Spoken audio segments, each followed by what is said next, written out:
Hey, hello guys, welcome back again to my YouTube channel. Kutosi Peter is my name. It is my YouTube channel. I'm glad once again. Thank you for the new subscribers who are subscribing to my channel. Thank you for the likes, for the comments that you are making. I really appreciate all of you. Continue sharing my video, continue subscribing, continue watching, and also commenting to my videos. So today I'm bringing you a very wonderful topic, which is about theories in counseling. So today I want us to know what are these theories in counseling. So to just be brief about this, in counseling I will get to see theories, and I will start by a simple definition of a theory according to how I have framed it in this booklet of mine. Or we can say that a theory is a belief that something is true but has not been proven scientifically. Just a belief that something is true but has not been proven scientifically. That is a simple definition of theory. So we have some examples of theories in counseling, and today I'm going to deal with four of them. Number one, I will deal with client-centered theory. As it suggests itself, it's about client-centered. Then I have rational emotive theory, and that one I have behavioral theory, and the last one I have psychoanalytic theory. So let me be brief and quick. I'll just start with client-centered theory. As the name itself suggests, it is client-centered. It is aimed at helping the client to move towards self-growth, or I can say personal development. This is where a client is capable of moving from towards personal development or self-growth.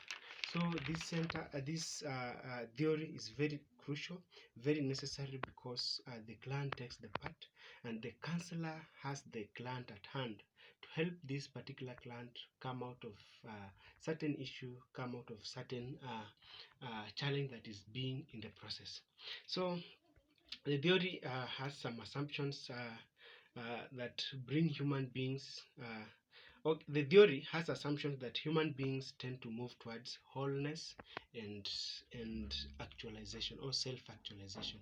It helps this client to move from that wholeness and self-actualization, hence personal development. And the client here plays a very major role, takes the lead in the process of counseling. He or she is able to explain all the issues to the client, and at the end of the day, the counselor assumes that the client is very rational, realistic, social being, constructive, self-control, self-motivated, among others. Because whatever the client is saying, the counselor assumes that everything is realistic, because he or she wants to be helped. And the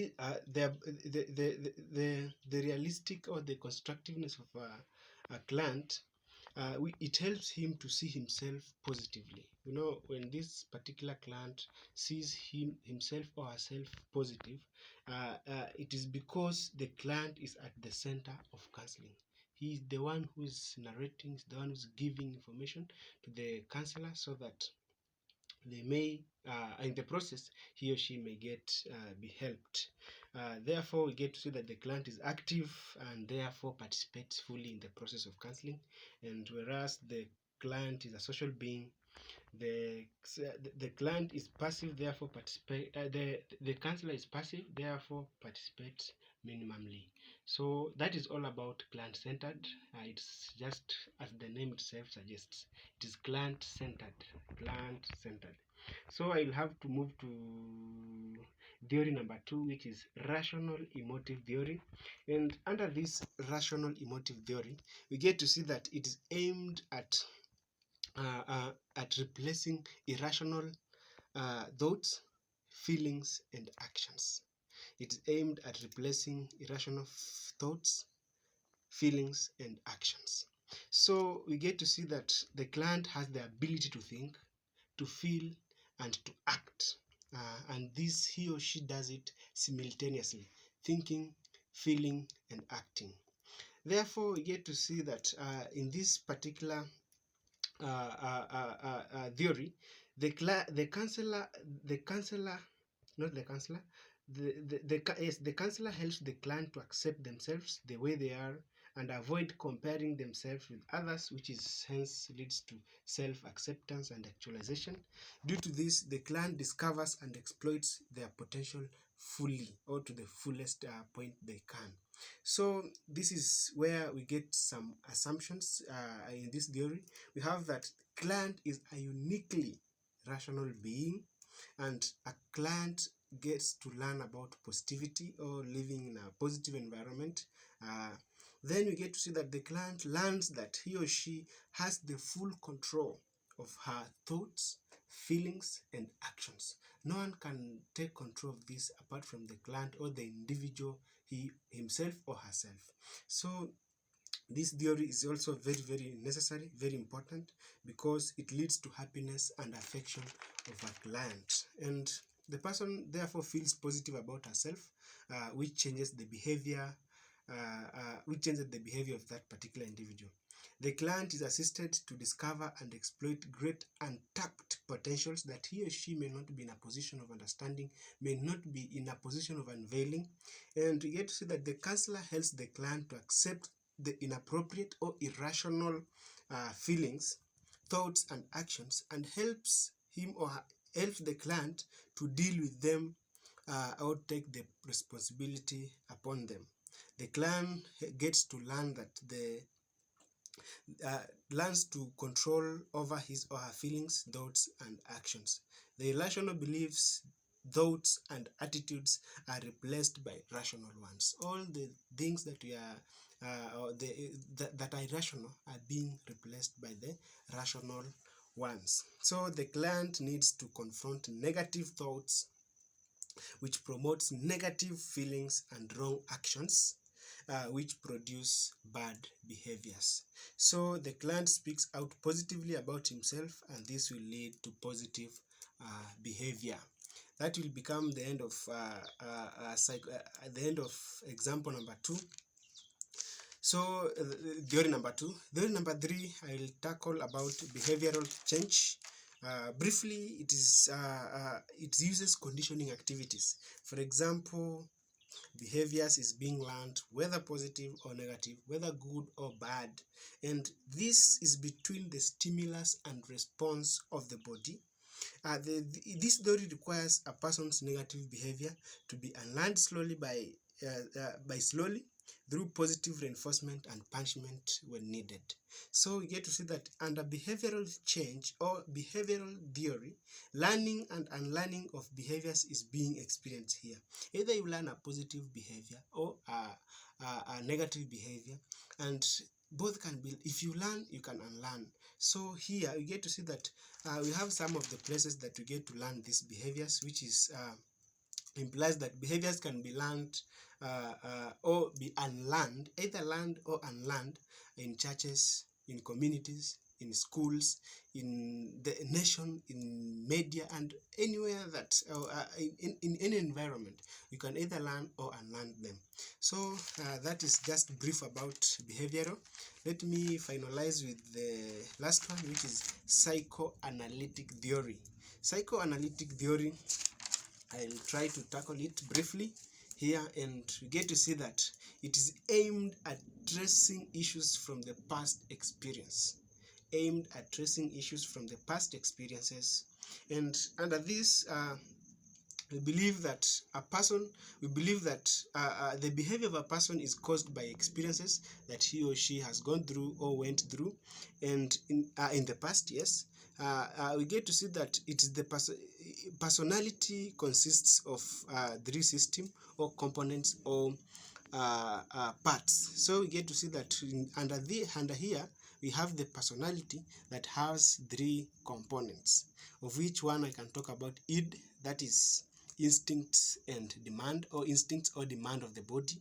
And 2, I can talk about superego. Here I talk about perfection or morality. And that one is all about ego, which is the conscience or the inner voice of oneself.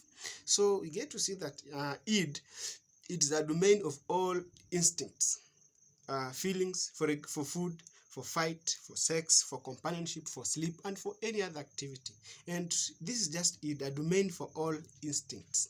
And these instincts that deal with survival, there are instincts that deal with the survival of human beings. We get to see that it demands now and then, here. When you want it, you want it. You don't even that. It does not reason. It does not have that capability to wait, but it just wants there and there. Then we get to see it does not reason. Yes, because when you want something, you just get it like a child. He doesn't. She or she, the kid, he or she cannot know that you want it is available or not available. She just wants it at her comfortable environment, and it is very irrational as a result, because when you don't reason, at the end of the day the outcome will become irrational. Then it is a biological component of personality, more especially when we are young.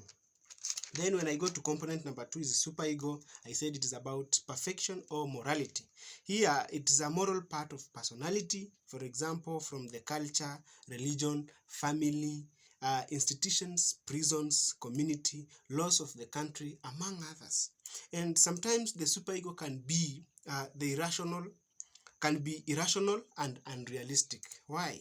It represents the ideal rather the it represents the ideal rather than the real, because it aims at perfection.